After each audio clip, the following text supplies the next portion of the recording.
आज सकाळपासूनच बाहेर मस्त मुसळधार पाऊस पडतोय. म्हणूनच विचार केला संध्याकाळी चहासोबत काहीतरी चमचमीत बनवावं. यासाठी थोडीशी पूर्वतयारी करून ठेवली.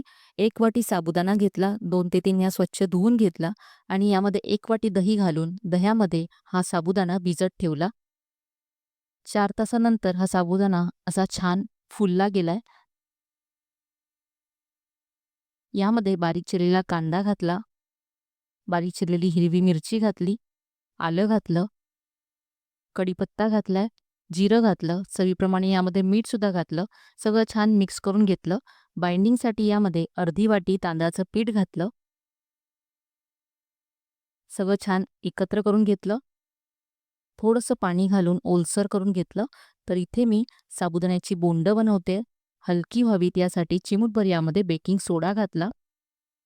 गोल आकाराची अशी बोंडं फ्राय करून घेतली. तांदळाच्या पिठामुळे खूपच मस्त क्रिस्पी होतात. दही घातलंय त्यामुळे आंबटसर चव खूप छान येते यामध्ये. चटणीबरोबर ही बोंडं मी सर्व्ह केलेत. पूर्ण रेसिपी चॅनलवर पाहू शकता. अशा छान छान रेसिपीजसाठी छायाज रेसिपीजला नक्की सबस्क्राईब करा.